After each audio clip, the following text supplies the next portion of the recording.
अस्सलामुअलैकुम वरहमतुल्लाहि वबरकातुहू। Welcome to the world of chemistry के लिए। आज हम लोग सॉल्व करेंगे entry test 2014 of NED. First question ये आप देख सकते हैं। चलते हैं इसके सॉल्यूशन की तरफ। जैसा कि क्वेश्चन में लिखा था और हमें इक्वेशन की जो कैरेक्टरिस्टिक्स गिवन थी उसको देख के हमने अपनी एक केमिकल इक्वेशन फॉर्म कर ली है। तो अकॉर्डिंग टू द क्वेश्चन हमारे पास 1 मोल ऑफ हाइड्रोजन गिवन है, half mole of oxygen given है, 1 mole of hydrogen oxide given है। इन्होंने हमसे कहा है कि 54 ग्राम्स ऑफ हाइड्रोजन ऑक्साइड हमारे पास कितने मास या मोल्स ऑफ हाइड्रोजन और ऑक्सीजन से बनेगा। तो उसके लिए हम लोग अपना एक डेटा प्रिपेयर करते हैं। जैसा कि हम लोग जानते हैं कि हमारे पास 1 mole of hydrogen oxide is of 18 grams and 16 ग्राम हमारे पास ऑक्सीजन का वेट है गिवन एंड हाइड्रोजन का 1 ग्राम। तो हमें पता चलता है कि जो 54 अगर हम डिवाइड करें 18 से तो हमारे पास आंसर आता है 3। मीन्स इन्होंने जो भी वेट है हमारी पूरी इक्वेशन का उसको कर दिया है 3 टाइम्स और अब कहा है कि इसकी रिस्पेक्टिव हमें मासेस बताएं हाइड्रोजन एंड ऑक्सीजन के। तो अब हम 3 टाइम्स करते हैं अपनी कैरेक्टरिस्टिक्स को ऑक्सीजन और हाइड्रोजन की। जी, तो एज़ हमारे हाइड्रोजन के मोल्स 3 टाइम्स हो गए तो सिमिलरली हमने अपने ऑक्सीजन के मोल्स भी 3 टाइम्स कर लिए और हाइड्रोजन के मोल्स भी 3 टाइम्स कर लिए। तो हमारे पास एक आंसर आ गया in the form of moles कि 54 ग्राम के रिस्पेक्ट से इतने मोल्स होंगे। और इसी चीज़ को हमने जो है कर लिया इन द मास फॉर्म कि 54 ग्राम of hydrogen oxide is produced by 48 gram of oxygen and 6 gram of hydrogen and similarly in the form of number of atoms. तो हमने इसका आंसर भी निकाल लिया। अब हम करते हैं इसको कंपेयर अपने MCQs के ऑप्शन से। तो 6 gram of hydrogen, so that's very wrong because we need option A says 6 moles of hydrogen but we need 3 moles of hydrogen. तो ये ऑप्शन तो हमारा रॉन्ग हो गया। सेकेंड ऑप्शन देखते हैं 18.06 exponent 23 molecules of oxygen, but we require 9.03 exponent 23 number of molecules of oxygen। तो ये भी हमारा ऑप्शन रॉन्ग है। थर्ड ऑप्शन है हमारा in the form of volume. तो इसका तो बिल्कुल डिस्कशन है ही नहीं हमारे उसमें क्वेश्चन में कहीं, क्योंकि वेट और मोल्स और नंबर ऑफ एटम्स की डिस्कशन है, ऐसी कुछ प्रॉपर्टीज गिवन नहीं है। तो ये भी हमारा रॉन्ग होगा। तो only our answer is none of this. Now in second question they are asking amount of H2SO4 in 2 liters having 28% mass per volume ratio is।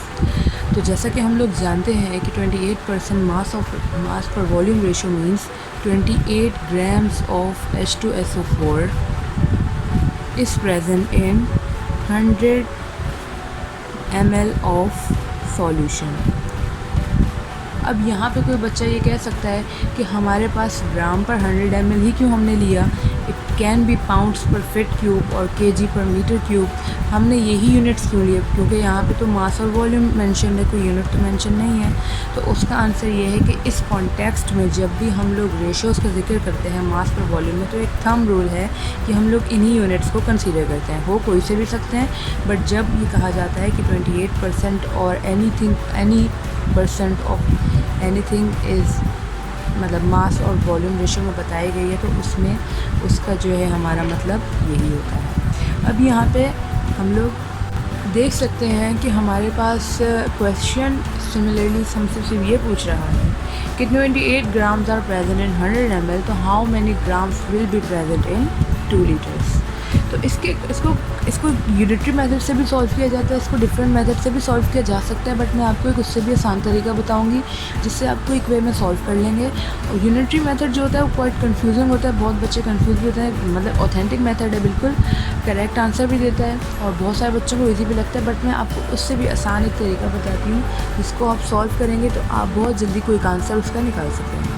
इस मेथड के लिए आप सिंपली ये करें कि आपके जो भी यूनिट्स हैं उसको यहाँ पे लिख दीजिए। जैसा कि हमें क्या मेंशन था 28 ग्राम्स इन 100 ml। अब आपको क्या चाहिए, कितने में आपको निकालना है, 2 लीटर्स में। तो अब लीटर तो आप यहाँ लिख देंगे 2 लीटर्स, ठीक है। अब आपको क्या करना है, अब आपको कन्वर्जन पता है लीटर्स टू ml की, means 1 litre is equal to 1000 ml। Okay, तो इस कन्वर्जन को यहाँ पुट कर दीजिए। और एक चीज़ ध्यान रखिए कि लीटर है तो लीटर लीटर के साथ ना आए, लीटर लीटर के काउंटर पार्ट में आए। फॉर एग्जांपल 1 लीटर, इस कन्वर्जन को मैं डायरेक्ट यहाँ लिख रही हूँ, इसका कोई रिलेशन नहीं है, ठीक है। 100,000 ml। ओके, अब सिंपली क्या करें, ये समझ लें कि ये मल्टीप्लाई हो रहा है ऊपर के साथ और नीचे वाले डिवाइड हो रहे हैं, मतलब समझ लें ये न्यूमरेटर है, डिनोमिनेटर है। तो just cancel the units, ml ml, because ये न्यूमरेटर में, डिनोमिनेटर में, and cancel litre with the litre. अब ये जो आपके पास जो सारा आया है, इसको आप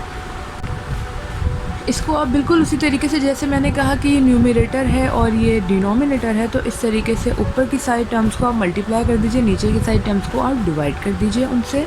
तो जब हम इनको पूरा सॉल्व करेंगे तो हमारे पास आंसर आएगा 560।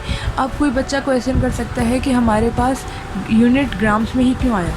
तो यूनिट का ग्राम्स में आने का रीज़न ये है कि आपने अपने यूनिट्स ml को ml से कट कर दिया, लीटर को लीटर से कट कर दिया, तो क्या हमारे पास बचा, we have got only grams over there, तो हमारे पास ओनली ग्राम आ गया।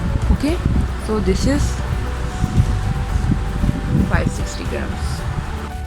सो again a question, brass is an alloy of, this is a quick MCQ, we know that, copper and zinc। Question number 4, naphthalene has dash pi bonds। So first we draw the structure of the naphthalene। तो यहाँ हम लोग देख सकते हैं कि हमारे पास सारे कार्बन एंड हाइड्रोजन एटम्स एक दूसरे से सिग्मा बॉन्ड से अटैच हैं, but we can find 6 pi bonds between the carbon and carbon atoms, 1 2 3 4 5 6। So our answer is 6। Question 5 में हमसे आइसोमर से रिलेटेड क्वेश्चन है, तो इसको हम लोग सॉल्व करने की कोशिश करते हैं इन सब के स्ट्रक्चर्स बना के। तो यहाँ पे मैंने इन सब के स्ट्रक्चर्स फॉर्म कर लिए हैं, तो हम लोग चलते हैं फर्स्ट ऑप्शन की तरफ। इस फर्स्ट ऑप्शन में देखें, यहाँ पे हमारे पास डाइमिथाइल ईथर, तो उसका हमने स्ट्रक्चर ड्रॉ कर लिया, इथाइल अल्कोहल। यहाँ पे हम लोग देखते हैं कि ये दोनों एक दूसरे के आइसोमर्स हैं, क्योंकि फ़र्स्ट ऑफ ऑल आइसोमर की बेसिक नीड क्या होती है, अगर हम लोग बिल्कुल क्विक MCQs के लिए सॉल्व कर रहे हैं तो हम लोग नंबर ऑफ़ एटम्स कैलकुलेट कर लें कि जितने C इसमें और H इसमें है और उतना O है, उतने ही एग्जैक्टली इसमें होने चाहिए। तो ये कंडीशन भी सेटिस्फाई हुई। दूसरा हम ये देखते हैं कि ओनली फंक्शनल ग्रुप चेंज है, मीन्स यहाँ पे इथर और यहाँ पे अल्कोहल का फंक्शनल ग्रुप लगा है, उसके अलावा सारी चीज़ें सेम है, तो इसका मतलब ये आइसोमर्स हैं। अब चलते हैं सेकंड ऑप्शन की तरफ। सेकंड ऑप्शन हम लोग इसलिए देख रहे हैं क्योंकि हमारा जो ऑप्शन डी है हमारे पास जो MCQs में, वो है ऑल ऑप्शन, इसलिए हमें सारे ऑप्शन देखने पड़ेंगे, एक का सही होते ही हम टिक नहीं कर सकते। सेकंड ऑप्शन में अब देखते हैं एसीटोफिनोन, तो ये तो विजिबली हमें दिख रहा है कि इनका फंक्शनल ग्रुप ही डिफरेंट है, तो ये तो बिल्कुल मतलब number of carbon of he different है और नंबर ऑफ हाइड्रोजन भी डिफरेंट है, तो ये हमारे आइसोमर नहीं हो सकते। थर्ड, इस तरीके से हम इसको ड्रॉ कर लेते हैं। इसमें हम देखते हैं कि यहाँ पे भी हमारे पास number of carbon and hydrogen ही डिफरेंट है। फॉर एग्जांपल इधर देखते हैं 1 2 3 4 C हैं, इधर 1 2 3 4 C। ओके, एक condition satisfied, 1 oxygen satisfied. Third condition देखते हैं H की, 1 2 3 4 5 6 7 8 H। इसमें देखते हैं 1 2 3 4 5 6 7 8 9 10 H। इट मीन्स ये भी नहीं है हमारे पास isomer. So our answer is A। तो 6th क्वेश्चन है हमारा, why a rain drop of a liquid is spherical. तो इसका आंसर तो हमें पता है कि इसका आंसर ये होता है, बट चलते हैं इसकी एक्सप्लेनेशन की तरफ। तो जैसा कि हम लोग जानते हैं कि किसी भी चीज़ का आइदर सॉलिड और लिक्विड, जो उसकी मिनिमम सरफेस एरिया होता है वो उसकी स्फेरिकल शेप में होता है। इसकी हम छोटी सी एक्सपेरिमेंटली भी देख सकते हैं कि अगर हम एक छोटा सा गमी का पीस लें और उसको दें हम क्यूबिकल शेप एंड देन उसको दें हम लोग एक कोनिकल शेप और उसको दे दें एक स्फेरिकल शेप। हम लोग ये नोट करेंगे जब उन तीनों शेप्स की हम लोग सरफेस एरिया मालूम करेंगे कि the spherical shape has the least surface area. Okay, ना ये बात हमें पता चल गई कि लीस्ट होता है। अच्छा, ये तो हो गई एक थ्योरेटिकल बात। अब इसको किस तरीके से एक्सप्लेन किया जाए एग्जामिनर को इन अ थियोरेटिकल मैनर। सॉरी, हमने की पहले प्रैक्टिकल बात, इसको थियोरेटिकली कैसे बताया जाए एग्जामिनर को। सो बहुत सारे बच्चे कंफ्यूज होते हैं कि either it is surface to volume ratio और वॉल्यूम टू सरफेस रेशियो। तो इसकी एक्सप्लेनेशन में अगर मैं आपको एक एग्जांपल के तौर पे कहूँ कि मेरे पास एक चीज़ है जिसकी एक कार है जिसकी वेलोसिटी है 5 metre per second. So what does this unit implies? It says that the car moves 5 metres in a second. Okay, here second is an independent quantity. Independent quantity वो होती है जो कि डिपेंड नहीं करती मीटर पे। For example, time अपना गुजरेगा, उस पर मैटर नहीं करता कि कार डिस्प्लेसमेंट कवर करे या ना करे, time will pass. But displacement is dependent upon time कि when time will be passed displacement will occur. Okay, so यहाँ पे हमारे पास जो इंडिपेंडेंट क्वांटिटी है वो है टाइम, और जो डिपेंडेंट क्वांटिटी हमारे पास है वो है डिस्प्लेसमेंट। ठीक है, ये डिपेंडेंट क्वांटिटी है। अच्छा, तो अब आ जाते हैं अपने क्वेश्चन की तरफ। फॉर एग्जाम्पल, मेरे पास है 5 लीटर्स ऑफ वाटर। अब इनमें 5 लीटर्स ऑफ वाटर को अगर मैं एक सिलेंड्रिकल शेप में रखूँ तो इसका सरफेस एरिया डिफरेंट होगा। ठीक है, स्फेरिकल में रखूँ सरफेस एरिया डिफरेंट होगा, एक बॉटल में रखूँ सरफेस एरिया डिफरेंट होगा, और एक क्यूबिकल शेप में रखूँ तो इसका सरफेस एरिया डिफरेंट होगा। बट 5 लीटर्स मीन्स इसका वॉल्यूम तो सेम है ना। ठीक है, means volume, surface area change करने से वॉल्यूम चेंज नहीं हो रहा। तो हमने यहाँ पे क्या पता चला हमें कि surface area is a dependent quantity and litres और the volume is the independent quantity. इसको अगर हम इस तरीके से लें कि अब जैसे कि मैंने कहा कि 5 लीटर्स ऑफ वाटर का स्फेरिकल में surface area let's say 4 metre cube, 4 metre square. Okay, but जब मैं इसका लीटर्स चेंज कर दूँगी, फॉर एग्जाम्पल लेट्स से मैंने इसको कर दिया 6 लीटर्स, तो eventually the area of the sphere will be changed. ठीक है, अब ये जिस भी रेशियो से चेंज होगा बट ये इंक्रीज़ होगा। तो इसका मतलब क्या हुआ? सो अगर सम अप करने जो अभी हमने पढ़ा है तो उसमें हमने क्या पता चला कि when we are changing surface area तो वॉल्यूम चेंज नहीं हो रहा एक स्पेसिफिक चीज़ का, but when we are changing the volume the surface area is also changing accompanying with it.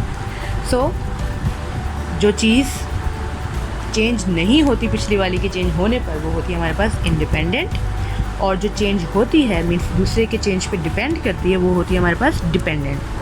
So dependent चीज़ हमेशा न्यूमरेटर में आती है और इंडिपेंडेंट चीज़ हमेशा वो डिनोमिनेटर में आती है। तो इसीलिए हमारा आंसर है minimum surface to volume ratio, means option is B. Now 7th question is fatty acids are present in oil, paint, soap and oil. तो फर्स्ट ऑफ ऑल इसका आंसर तो पहले ऑल होगा, बट जिन बच्चों को कन्फ्यूजन हो paint से related तो वो याद करें कि पेंट पे यहाँ पे मेंशन नहीं है क्योंकि इस पेंट की बात हो रही है, बट हमने ऑयल पेंट्स का नाम भी तो सुना है। And when oil is there fatty acids are there, so all. Now 8th question is Q absorb by the system, work done by the system. हमें निकालनी है एनर्जी, तो इसमें लगेगी हमारे पास first law of thermodynamics. Now यहाँ पे हमने अप्लाई की अपनी फर्स्ट लॉ ऑफ थर्मोडायनेमिक्स, हमें क्यू गिवन थी हमने पुट कर दी 200 और वर्क गिवन था हमने पुट कर दिया। एक जो डिफरेंट चीज़ हुई वो है ये नेगेटिव साइन। ये नेगेटिव साइन क्यों आया? क्योंकि, और ये नेगेटिव साइन क्यू के साथ क्यों नहीं आया? इसलिए क्योंकि क्यू के साथ था कि absorb by the system, means for example हमारे पास एक सिस्टम है उसके अंदर आई है क्यू, ओके, मीन्स इनसाइड, तो ये चीज़ तो ऑलवेज प्लस होती है। बट वर्क के साथ गिवन है डन बाय द सिस्टम, ये जो बाय है तो मीन्स वर्क किसी और चीज़ पे हो रहा है, वर्क कर रहा है सिस्टम किसी और चीज़ पे, तो इसलिए मीन्स इसका साइन नेगेटिव होगा क्योंकि it is going out from the system, तो इसलिए नेगेटिव। तो हमारा क्या आंसर होगा? 448 जूल्स।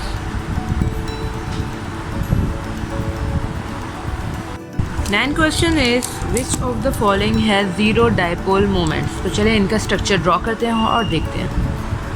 अच्छा जी, तो देखते हैं इनके हम लोग स्ट्रक्चर। जैसा कि हमें पता है कि डाइपोल मोमेंट जो होती है वो एक वेक्टर की तरह डील करती है, तो हम यहाँ पे सिंपली इनको क्विक वे में वेक्टर की तरह करते हैं क्योंकि हम लोग एक MCQ सॉल्व कर रहे हैं, हमें क्विक चलना है, डिटेल में नहीं जाना किसी की चीज़ की। तो यहाँ पे देखते हैं, यहाँ पे भी हमारी फोर्सेज एक दूसरे को कैंसिल कर रही हैं, इसमें भी एक दूसरे को all side forces are cancelling each other, और सिमिलरली इसमें भी because there is no force. Okay, so the answer is which of the following has zero dipole moment. So all have zero dipole moments. Now 10th, which of the following is a nucleophile? Now the answer is benzene. Why? जैसा कि हम लोग जानते हैं कि benzene has the maximum amount of delocalised electrons, तो इसके लिए बहुत इजी होता है बेंजीन के लिए कि it can any time donate electrons because it has many free electrons to the electrophiles. तो हमारा आंसर है बेंजीन। और दूसरे इसका आंसर क्यों नहीं है, वो इसलिए क्योंकि दूसरों में इतने ज़्यादा डीलोकलाइज्ड इलेक्ट्रॉन्स नहीं होते जितने बेंजीन में होते हैं। Other question is alpha particle has or have. So हम जैसे कि जानते हैं कि alpha particle is basically helium. So helium का हमारे पास मास नंबर होता है 4 and atomic number 2। It means 2 protons and 2 neutrons. So our answer is A. 12th question है number of neutrons in a periodic table in comparison with protons, greater than, less than, equal और ए, both A and सी। तो इसके लिए हमारे पास जो answer है वो D है, बट क्यों, इसके लिए एक एग्जांपल देख लेते हैं। फॉर एग्जांपल एक हमने हीलियम भी डिस्कस किया, इसमें आप देख लीजिए कि number of protons and neutrons are equal, C is satisfied. और एक और एग्जांपल ले लेते हैं नाइट्रोजन की। It has mass number is 14 and the atomic number is 7, means 7 neutron 7 protons. अच्छा, अब ये ग्रेटर देन वाली जो कंडीशन होती है वो यूजुअली हमारे पास जो हैवियर हमारे पास एलिमेंट्स होते हैं उनमें होती है। फॉर एग्जांपल एक अगर मैं फर्मियम का जिक्र करूँ, फर्मियम हमारे पास एक एलिमेंट है जिसका मास नंबर हमारे पास होता है 257 and its atomic number is 100। तो यहाँ पे हम साफ देख सकते हैं कि it has 100 protons but 157 neutrons. So this condition is also satisfied. So our answer is A. 13th question is which is not a lipid? So glyceride. Glyceride is not a lipid. Glyceride is a lipid. Now 14th question. Strong acids have weak acid conjugate, weak base conjugate, strong acid conjugate और strong base conjugate. तो इसका हमारे पास होगा strong base conjugate। क्यों? For example हम लोग example लेते हैं अपने पास HCl की। HCl is a strong acid.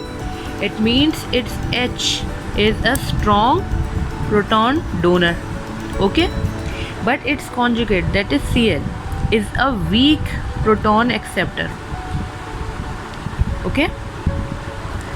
So इसीलिए हमारे पास strong acid के साथ weak base conjugate होता है हमेशा, तभी ये strong acid होता है। या तो एक एबिलिटी होगी, या तो वो strong acid proton donor होगा या वो strong acceptor होगा। तो इसीलिए हमारे पास ये आंसर होगा B. Now the question is pH of 0.01 mole per dm cube of NaOH. Okay, तो जैसा कि हम लोग जानते हैं कि NaOH is a strong base, तो जब ये डिसोसिएट होगा किसी भी सॉल्यूशन में तो ये हमें lots of H hydroxide ions देगा, ठीक है। कितने देगा? 0.1 मोलर, ओके। नाउ अब हम लोग इस चीज़ से अपनी pH फाइंड कर सकते हैं। अब pH का फॉर्मूला क्या होता है? pH plus POH is equal to 14। Okay, अगर हमें POH पता चल जाए तो हम लोग इजीली अपनी pH निकाल सकते हैं। So for pH, POH we no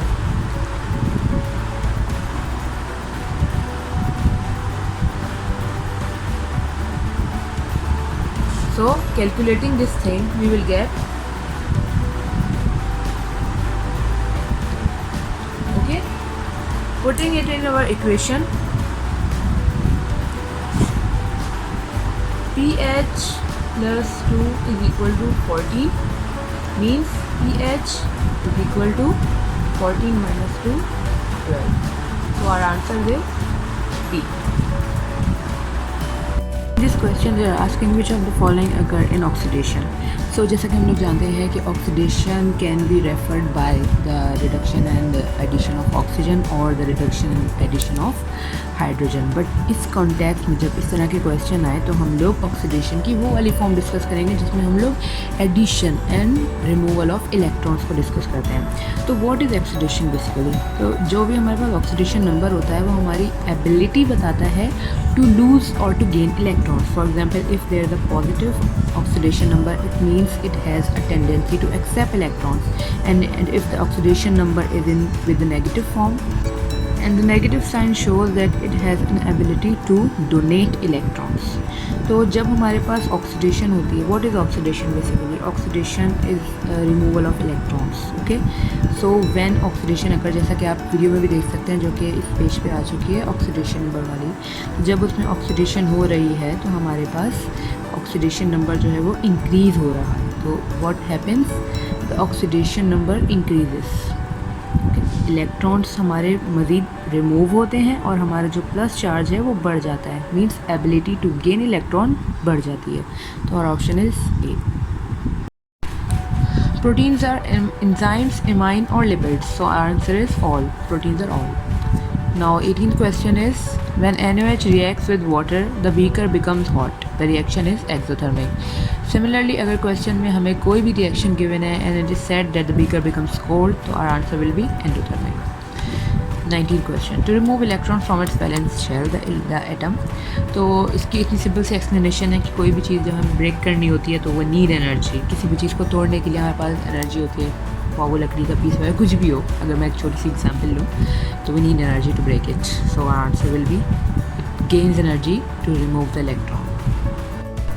number of primary carbon in isopentane is. तो इसका भी स्ट्रक्चर ड्रॉ करके देख लेते हैं. So now we have a structure of isopentane. So now the question arises that what is a primary carbon? Primary carbon हमारे पास वो carbon atom होते हैं जो कि अटैच होते हैं only one other carbon atom से. तो अगर हम इस स्ट्रक्चर में देखें तो what is the primary carbon? This is attached to one other carbon, it is number 1. This is attached to one other carbon, it is 2. and these are attached to one another carbons. These all will be considered as the third one. So isopentane has 3 primary carbons. Question number 21. The active part in the molecule is called functional group. Question number 22. Petroleum in its refined form is called mineral oil, mineral gas, mineral solid or mineral gas oil. It is mineral oil. The question number 23.